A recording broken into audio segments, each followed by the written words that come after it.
여러분 안녕하십니까? 인복일의 운암이야기 31번째 시간입니다. 오늘이 6월 22일, 사흘 후 6월 25일은 무슨 날이죠? 북한의 공산군 침략 71주년 되는 날이군요.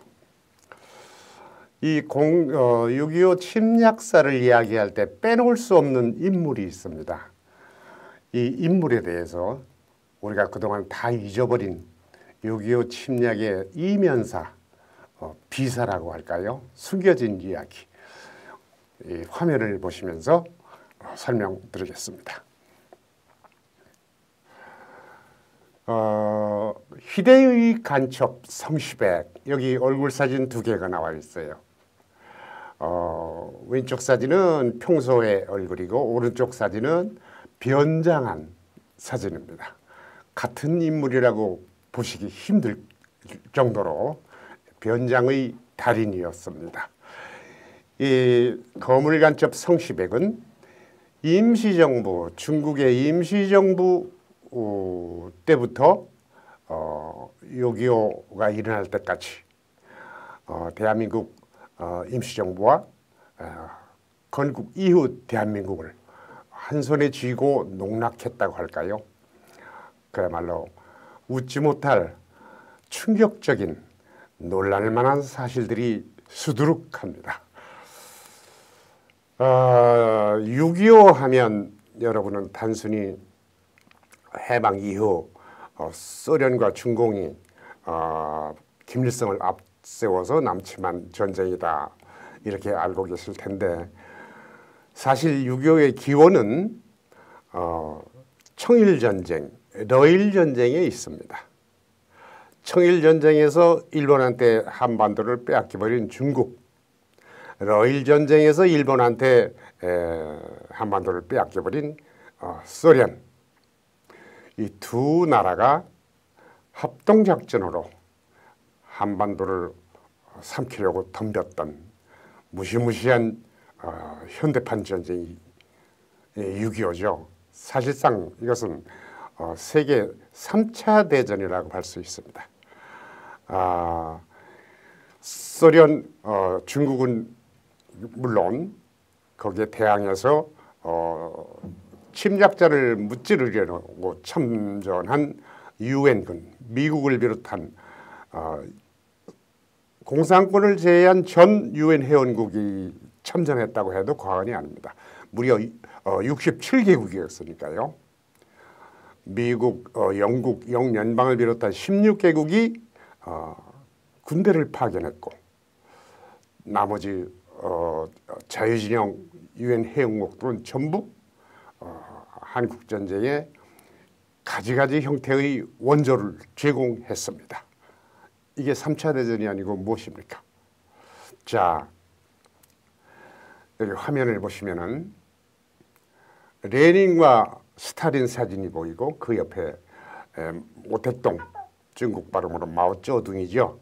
마오쩌둥과 오늘의 중국 주석 시진핑 얼굴이 보입니다. 한반도 쟁탈전, 일본이 먼저 도발한 이 쟁탈전, 그러나 이미 수천 년 동안 한반도로 영향력을 행사하고 나중에는 식민지로 경영했던 중국, 그리고 구한말 고종이 러시아 공사관으로 피난감으로써 사실은 러시아가 고종을 유인해서 데려간 거죠. 고종이라는 왕을 품에 안고 한반도의 경영을 10년이나 했던 그 러시아, 그들이 공산혁명을 거친 뒤에는 더더욱 교묘하게 치밀하게 한반도 탈환 작전을 벌였던 겁니다. 시진핑도 지금 얘기하지 않습니까? 한반도는 옛날부터 중국 땅이었다.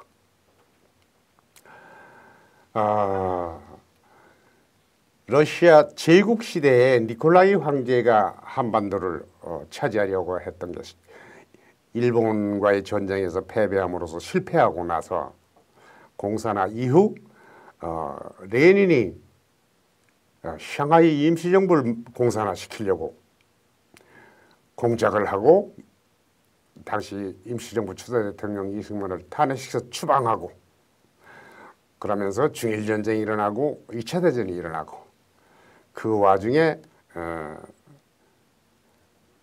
스탈린은 전쟁이 끝나면은 소련군이 점령한 지역은 모두 공산화하겠다. 레닌이 만든 커민테른 있죠. 국제공산당. 그것을 이어받은 스탈린은 2차 대전이 끝나면서 자기 점령 지역을 확장해가면서 이 지역은 전부 소련 공산주의 땅이다. 그런 작전을 확고히 추진했던 겁니다. 동유럽은 2차 대전 후 이 스탈린의 시나리오대로 전쟁 없이 전부 공산화되었어요. 그런데 한반도만은 북한은 점령하자마자 공산화 단독 정부를 세웠는데 사우스 코리아, 남한은 이승만이라는 불세출의 반공 외교가가 나타나서 쉽게 먹을 수가 없습니다. 애초부터 스탈린은 미국과 협상을 해서 성공을 하면 좋고 그게 실패하면은 무력 침공하겠다. 미리 이런 시나리오를 만들어 놓고 있었어요. 그래서 북한을 점령하자마자 북한의 무력을 증강시키는 데 총력을 기울이고 덕수궁 석조전에서 미소 공동위원회라는 걸 열어서 신탁 통치를 하기 위한 남북한 통합 정부를 하나 세우자. 이 협상을 한다는 핑계로 미국 속이기 작전, 미군을 빨리 철수시켜야 되니까 미국을 속여서 남한으로부터 미군을 철수시키고 나면은 평화적 공산화도 가능해질 것이고 만약 그게 실패한다 해도 무력 침공으로 장악할 수 있기 때문에 미소 공동위원회를 하면서 동시에 반미 투쟁을 벌이게 하고 남로당 있잖아요. 박헌영의 남로당. 그들을 시켜서 파업, 반란, 폭동을 일으키면서 반미운동, 투쟁, 남한 파괴 그 전술을 펴던 것입니다. 한편 중국은 모택동이죠. 모택동이 소련이 야욕을 이용해서 우리도 한반도를 먹어야 되겠다. 그래서 소련을 이용한 선수를 칩니다. 팔로군이 고토를 회복하자. 팔로군이 누굽니까? 중국 공산당군을 팔로군이라고 했어요. 중국 공산당군이 장개석 국민정부와 싸우면서 중국 대륙을 석권하죠. 이 팔로군을 이용해서 수천 년 또는 조선 500년은 더욱 확실하게 중국이 지배했던 땅을 고토를 회복한다. 이때 중국 군부에서는 조선전쟁 참전에 반대하는 소리도 많았어요. 그것을 한마디로 잠재웁니다. 한반도는 대대로 우리 땅이다. 이참에 우리가 다시 찾아야 되겠다. 그래서 중국이 6.25 전쟁에 참전했던 겁니다. 그 이전에 해방 직후에 북한 무력을 강화시킬 때에 모택동은 팔로군, 중국 공산당군을 이미 북한에 대거 보냅니다. 팔로군 중에 조선인으로 구성된 부대들이 몇만 명이죠. 그 군대를 미리 북한으로 보내서 소련의 북한 무력 증강에 동참하는 게 아니라 그 모택동의 팔로군이 북한 인민군의 주력 부대가 됩니다. 그 주력 부대가 6.25 6월 25일 일요일 새벽 4시에 38선 전역을 침공할 때 앞장섰던 겁니다. 그래서 이 6.25 전쟁은, 이 침략은 사실상 소련이 지휘하고 실제 전쟁은 처음부터 중국 모택동 공산군이 담당했던 전쟁입니다. 소련과 중국의 합동전쟁이죠.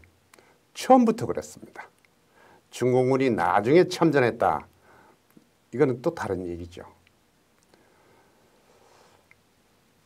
이렇게 화전양면 작전을 펼치던 스탈린은 이승만이라는 걸출한 외교 전략가의 유엔 외교력에 밀려나죠. 유엔이 남북한 동시 선거로 통합정부를 세우자 이런 결의안을 통과시키니까 이것을 거부하고 전쟁을 결심합니다. 이때까지 이 유엔 결의안이 나올 때까지 남한에서 평화적으로 공산화시키는 작업 또는 무력 침공을 하기 위한 무력 침공 사전 준비 작업, 이것을 맡았던 팀들이 있죠. 오늘 그 이야기를 하는 겁니다. 박헌영의 남로당이 전국 지방 곳곳에 다 조직화되어 있었고, 거기에다가 성시백이라는 거물 간첩이 총지휘를 맡는 겁니다. 이렇게 미국과의 협상이 결렬되자 스탈린이 전쟁을 결심하게 되었을 때 1950년이지 않습니까? 45년에 해방되고 48년에 남북한의 정부가 들어서고, 그리고 2년 뒤 1950년 스탈린이 왜 이때까지 전쟁을 무력 침공을 미루었을까요? 아시다시피 중국이 공산화가 완성되길 기다렸습니다. 49년 8월경에 완전 공산화가 성공하죠. 그 8월에 소련은 또 핵실험에 성공합니다. 미국은 이미 2차 대전 때 핵개발을 완성해서 45년 8월에 일본 히로시마 나가사키에 핵폭탄을 투하하여 일본을 항복시키죠. 이 미국의 핵개발 비밀을 그동안의 간첩들이 끊임없이 빼내서 소련도 핵개발에 드디어 성공한 것이 미국보다 4년 늦게 49년에 성공합니다. 이렇게 두 가지 결정적인 요인, 중국 대륙의 공산화와 소련의 핵개발 성공, 핵실험 성공, 그러니까 더 이상 전쟁을 미룰 필요 없이 됐다. 김일성에게 오케이, 모택동과 오케이. 그래서 6.25 전쟁이 발발하는 겁니다.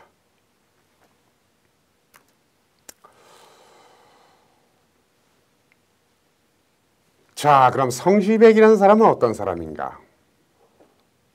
성시백은 1905년생이에요. 조선공산당에서 활동하다가, 조선공산당은 1925년에 박헌영이 서울에서 창당하죠. 이 조선공산당에 들어가서 활동하다가 중국으로 갑니다. 일본 총독부가 조선공산당을 색출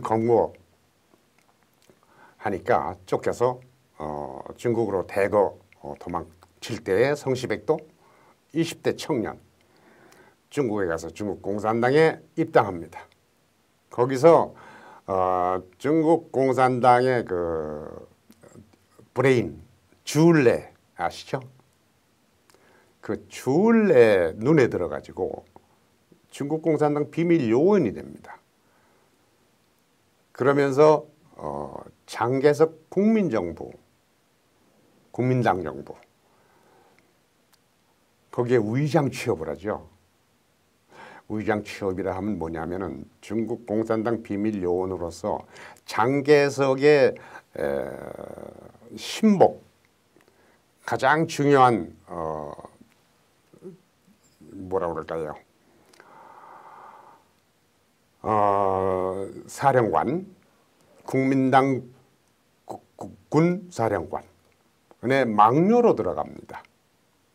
거기 들어가서 신문 기자를 위장해가지고 중국 장개석 정부 기밀을 탐지해서 모택동 공산군에게 주울레한테 전달하는 역할을 맡습니다.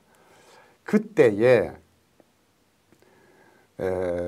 이 중국 사람들은 이 성시베이가 한국 사람인 줄 모를 정도였어요. 정향명이라는 가명을 써가면서 중국말로 중국인 행세를 하니까 중국 사람도 다 속았다고 합니다.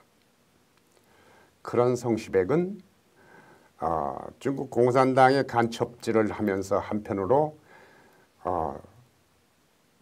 대한민국 임시정부 김구가 주석인 김구 주석을 비롯한 임시정부 요인들과 아주 밀착 관계를 형성합니다. 어떻게 형성하느냐? 임시정부가 얼마나 고생을 많이 했어요.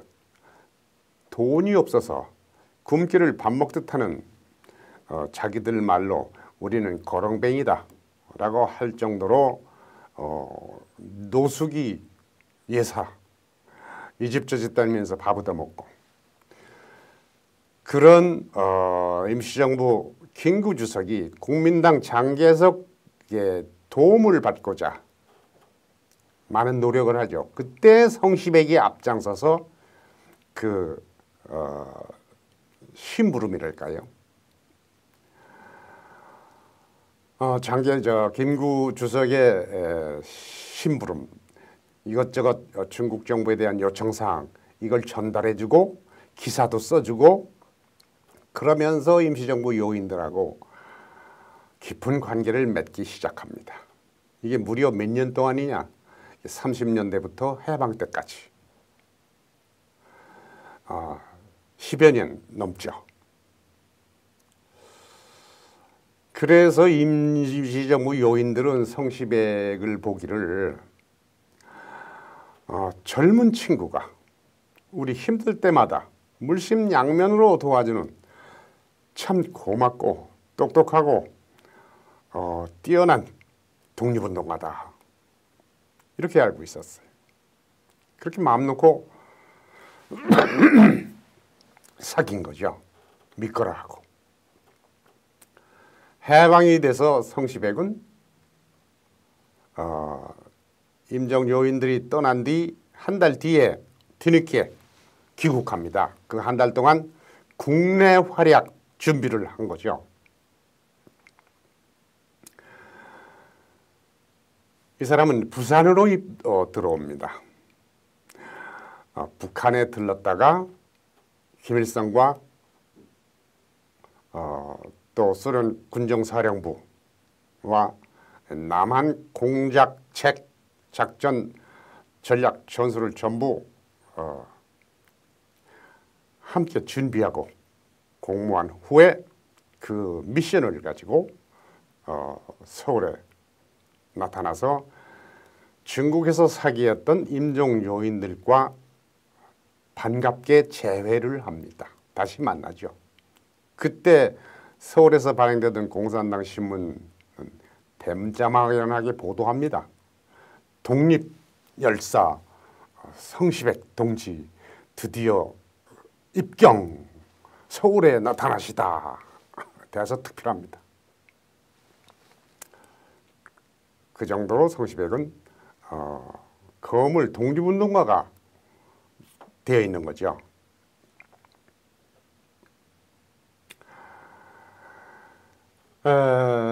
이야기를 줄여서 미소 공동위원회가 실패하면서 실패하기 전부터도 이 성수배기의 남한 선전 선동 심리전 공산화를 위한 심리전은 단독 선거, 단독 정부를 막아라 이겁니다. 언론은 물론이고 임정 요인들, 정치인들, 독립운동가들 사이에 이런 여론 선전전을 열심히 펼칩니다. 46년부터 47년, 48년, 49년 이거는 간첩 성시백의 전성시대입니다. 이 화면을 보세요. 김일성 직속 남한 지하사령관. 김일성은 성시백이한테 비밀 조직을 만들어줬어요. 북노당, 북한노동당 남반부 특별정치위원회 그 위원장이죠. 성시백이. 그래서 그들은 지들끼리 남조선 북한 대표부다 이렇게 불렀어요. 남조선의 적화 공작을 총책임 맡은 그야말로 북한 노동당 사령관입니다. 여기 사진을 보시면은 오른쪽에 김일성과 슈티코프 사진이 있어요. 이 사진은 김일성이 북한 정권 수령으로 취임하고 그 작업을 완성한 슈티코프가 이제는 군복을 벗고 북한 대사로 부임했을 때 사진입니다. 본격적으로 남침 준비를 총지휘하기 위해서 북한 평양 주재, 북한 소련 대사가 된 거예요. 그러면서 이 슈티코프 김일성의 직접 지령을 받아서 수행하는 성시백은 서울에 있는 소련 영사관 정동에 지금 그 종탑만 남아 있죠. 그 부근에 본부 아지트를 만들고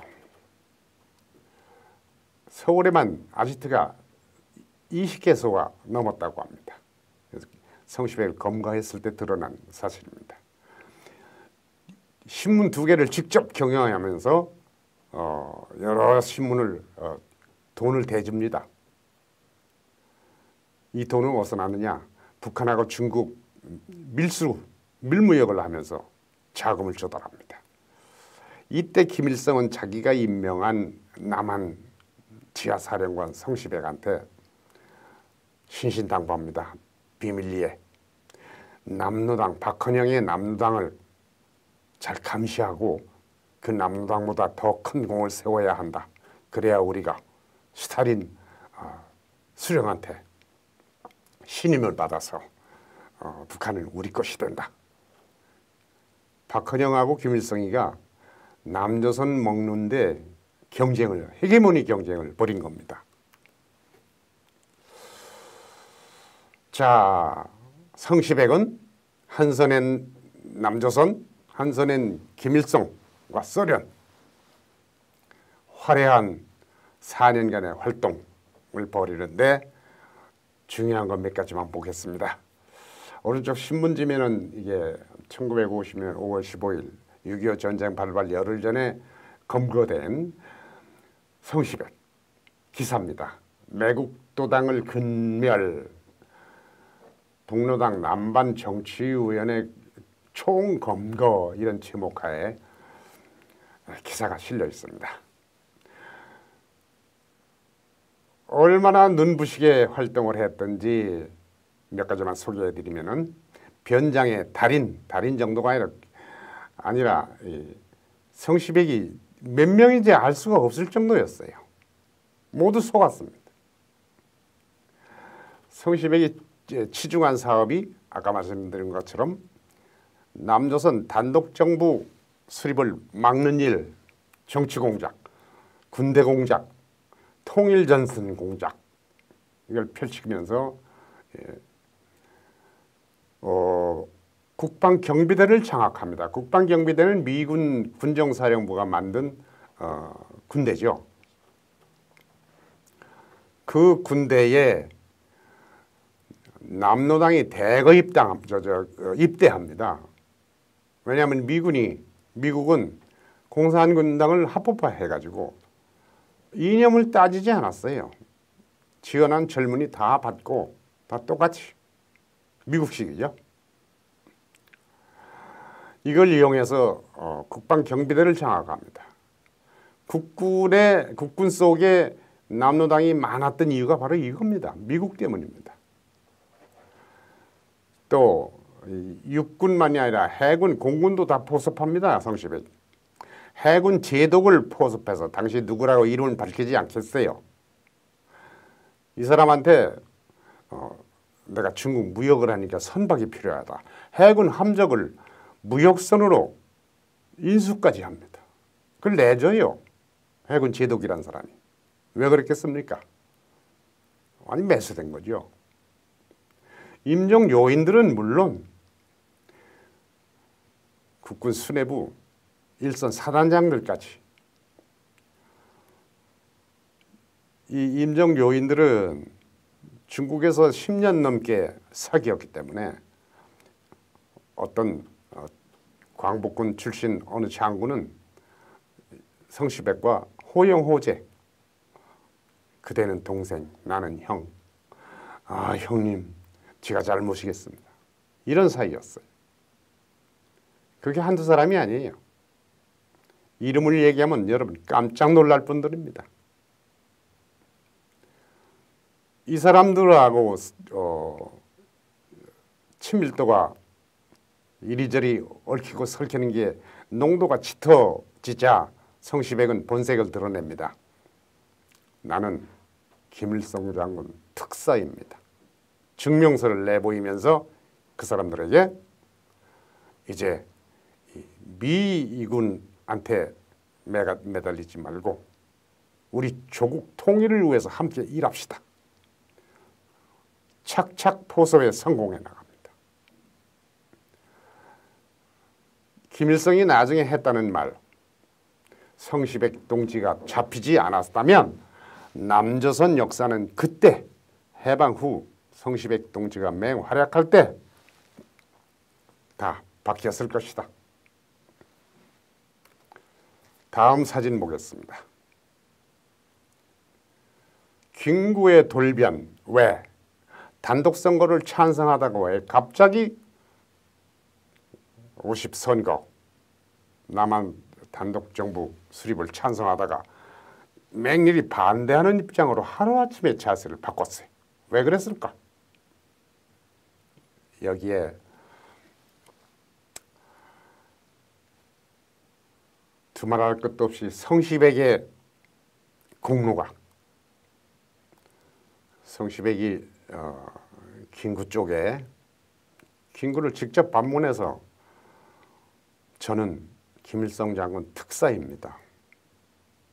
임정주석인 백번 선생께서 이러고 있을 겁니까? 이승만한테 끌려갑니까? 남북한 통일 대통령으로 우리 김일성 장군님이 다 준비를 마쳤으니 제가 모시고 평양으로 가겠습니다. 그랬다는 기록들이 몇 가지나 있습니다. 그래서 북한으로 간 거예요.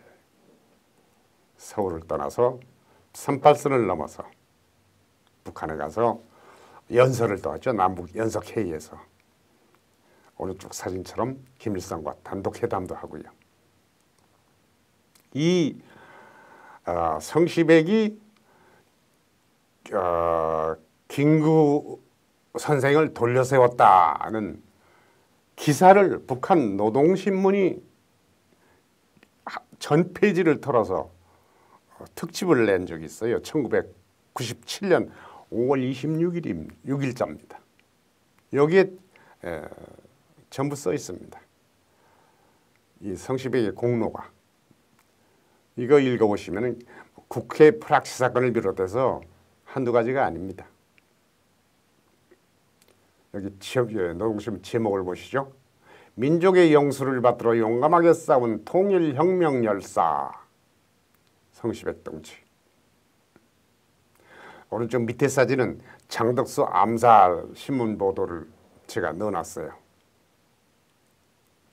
김구 선생이 북한으로 가기로, 그러니까 유엔 결의를 통한 남북한 총선을 찬성하다가 막판에 소련이 이걸 거부하니까 일주일 만에 김구 선생도 거부 성명을 발표합니다.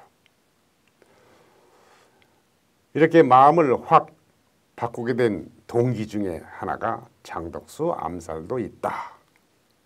장덕수 암살의 배후 미 군정이 김구를 지목해서 수사하고 재판하고 할 때 증인으로 소환하고, 김구 선생이 몇 번 재판에 가서 증언했지요. 나는 결백하다고. 이렇게 남한 사회에서 우파 세계에서조차 고립된 백범이 그것을 노린 성시백의 공작에 넘어간 게 아니냐. 이게 우리 연구자들의 결론입니다. 성시백의 눈부신 활동을 좀 더 들여다보죠. 여기 사진에 중국 국민당 장개석 총통과 이승만 뒤에 변형태 외무장관도 보이네요. 이게 무슨 사진이냐. 이승만 대통령은 태평양 지역의 자유국가들을 묶어서 태평양 방위 동맹을 맺으려고 그랬어요.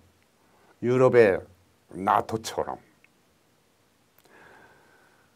그래서 장개석 총통을 불러서 진해에서도 회담하고 이승만이 중국 대만도 방문하고, 이 양거두 회담 내용을 전부 성시백이 탐지해냅니다. 미국 대사관, 통역관, 중국 대사관 서기관, 한두 사람이 아니에요. 곳곳에 문어발처럼 신복들을 심어놨거든요. 이승만이 일본의 메가더를 만나러 갔을 때도 그 회담조차 탐지했다고 합니다. 그 보고 내용이 전부 기록이 되어 있어요. 그뿐입니까? 국군 와해작전에 참 기막힌 사건이 있죠. 1949년 6.25 1년 전입니다. 49년 5월 4일, 5월 5일 이틀에 걸쳐서 38선을 지키는 국군 18년 됩니까? 거기에 2개 대대가 강태무 소령, 표무원 소령 두 대대장이 하루 사이로 자기 대대원을 이끌고 38선을 넘어 월북합니다. 야간 훈련한다 라고 부하들한테 속이고, 이것은 성시백은 미리 북한한테 연락해서 이 월북을 돕습니다. 이 사람들이 이렇게 월북하게 된 동기는 그 제주 4.3 폭동과 여순 반란 사건이죠. 여순 반란까지 일어나자 이승만 정부가 숙군 작업을 벌입니다. 국가보안법을 통과시키고, 이 숙군 작업, 군대 내의 공산당 제거, 청소 작업을 벌일 때 여기에 쫓겼던 두 소령이 월북한 겁니다. 근데 이 사람들만 월북한 게 아니에요. 공군 비행기들이 잇따라 2대나 월북하고, 해군 함정도 하나 월북하고, 또 미국 상선을 납치해서 또 월북하고,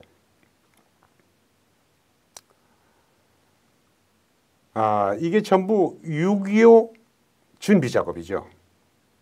남한 국군 무력화.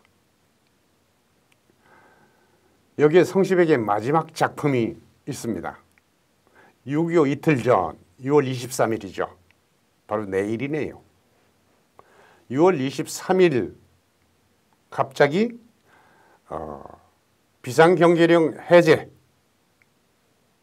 38선 전역에 걸쳐서 북한군이 계속 도발하니까 늘 비상경계령 경계태세에 있던 국군에게 갑자기 비상경계 해제 그리고 휴가를 다녀와라. 그동안에 휴가를 너무 못 가서 피곤하겠다. 이튿날이 토요일, 그 다음날이 일요일입니다. 하루씩 교대로 다녀와라. 휴가령이 내립니다. 그리고 일요일 새벽, 토요일 자정, 일요일 새벽 4시에 38선 전역에서 전면 남침을 감행하죠. 6.25 준비에, 남침 준비에 이렇게 큰 공을 세우다니 기가 막힌 이야기입니다. 거기에 넘어갔던 우리 국군들, 수뇌부들,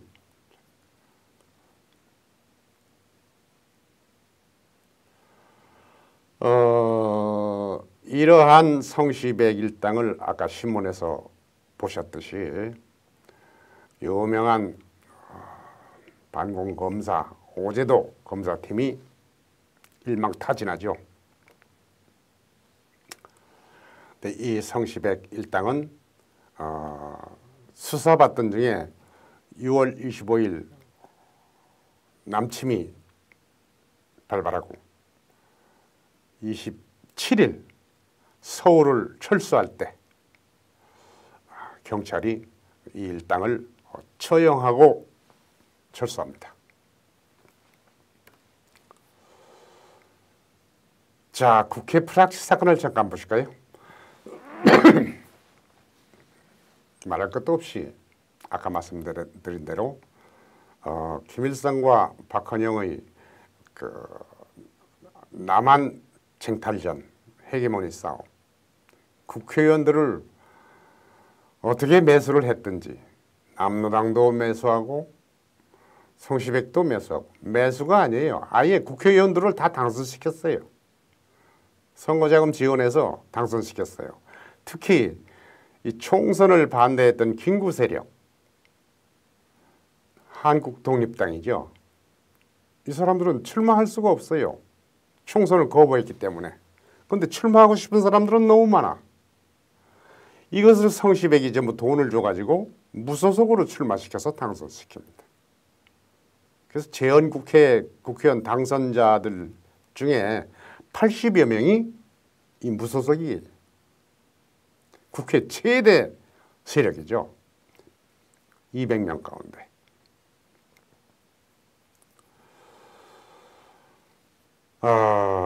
그런데 이 국회의원들 매수 작전, 이것이 엉뚱한 데서 들통이 납니다. 이 국회 매수 작전 대성공을 보고하려고 박헌영의 비서였던 여자, 정모 씨 여자가 3파선을 넘다가 들켰어요. 들켰는데 몸 수색을 하니까 은밀한 곳에서 그 비밀 문서가 나온 겁니다. 국회를 어떻게 국회 미군 공산 기지를 만들었는가 하는 자기 공로를 보고하는 거죠. 그래서 들통이 났어요. 그런데 이 국회만 매수했던 게 아니죠. 경찰, 국군, 검찰, 법조, 문학의 지식인들. 그래서 당시는 경찰 프락치, 법조 프락치, 문화 프락치, 프락치가 한두 개가 아닙니다. 프락치가 쓰는 말이죠. 조직의 비밀 요원을 심어가지고 장악하는, 국회의 반미기지를 구축한 이들은 국회가 출범하자마자 건국이 되고 정부 수립이 되고 첫 작품으로 만든 것이 미군 철수 결의안, 그리고 잇따라서 동시에 반민특위법, 반민족 행위자 처벌 특별법,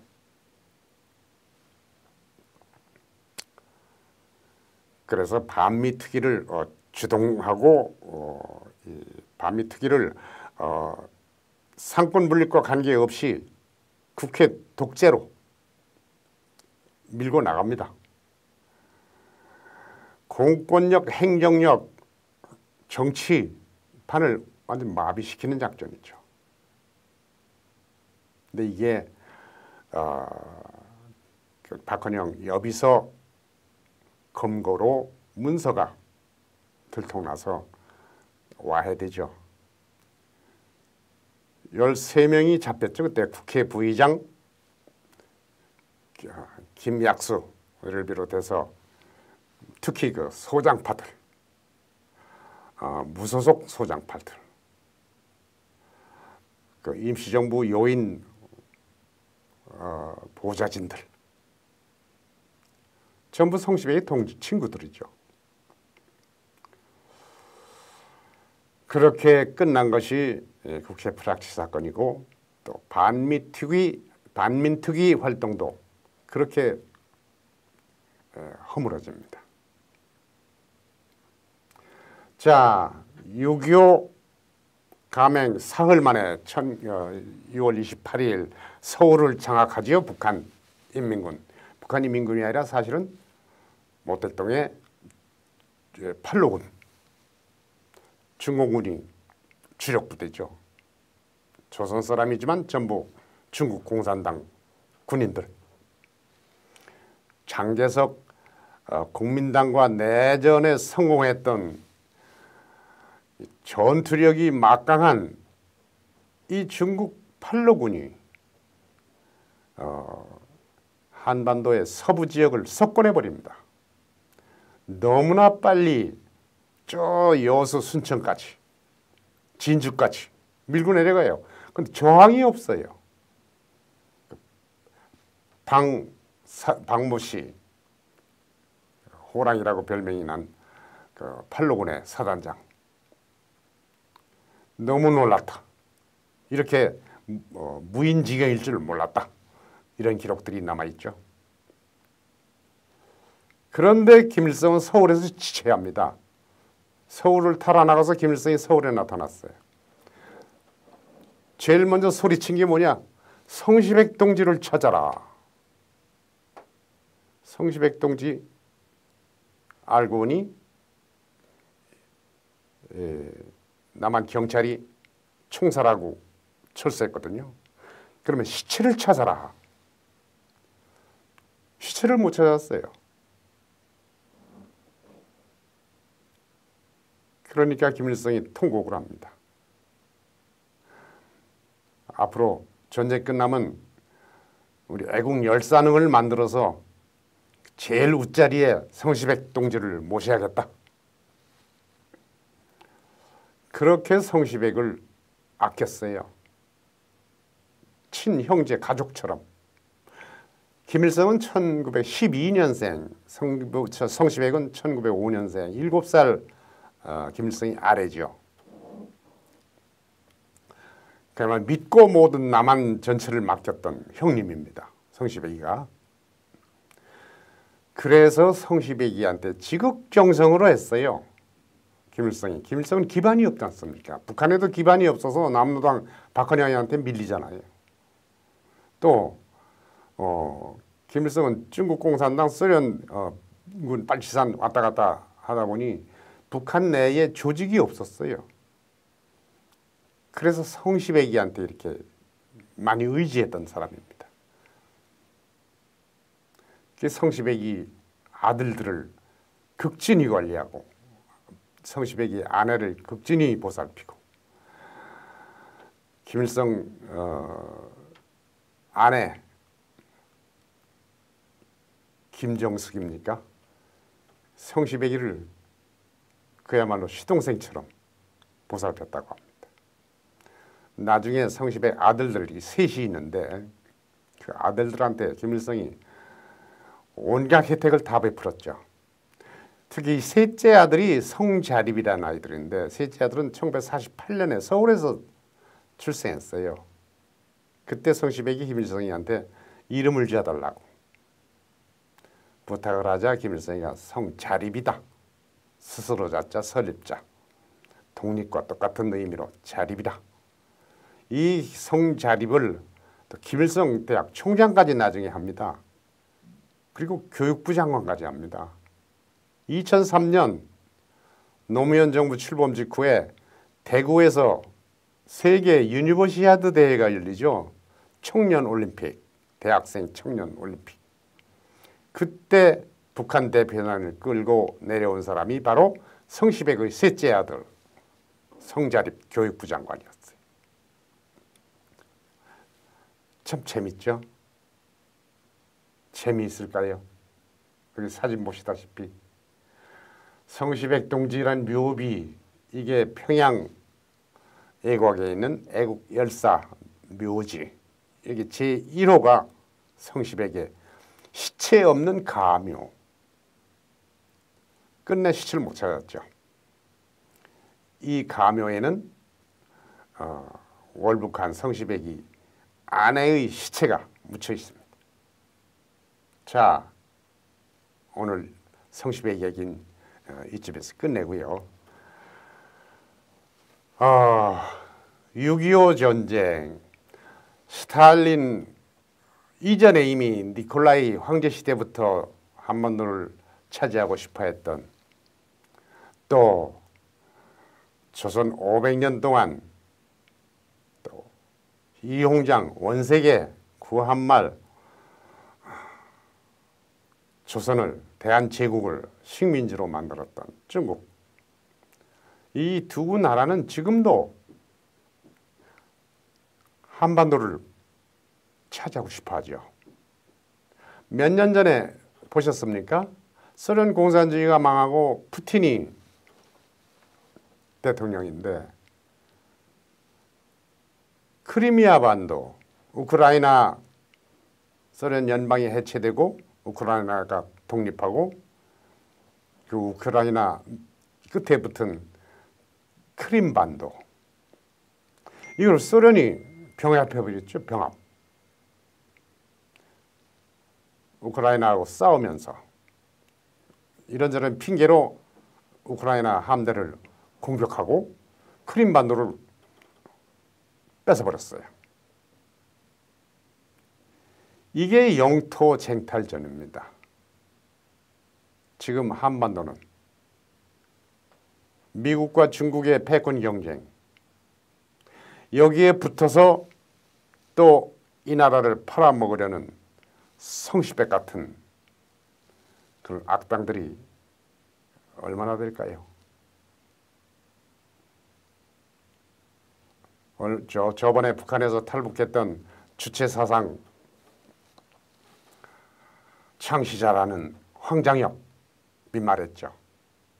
남한은 북한 고정간첩이 최소한 5만 명이 넘는다고. 이 시간에도 미중 패권 경쟁에서 중국 쪽에 봉사하는 현대판 성시백이 몇만 명인지 알 수가 없습니다. 여러분, 코로나와 싸우면서 간첩들과 싸워야 하는 우리 대한민국, 여러분 아무쪼록 건강하시기 바랍니다. 감사합니다. 안녕히 계십시오.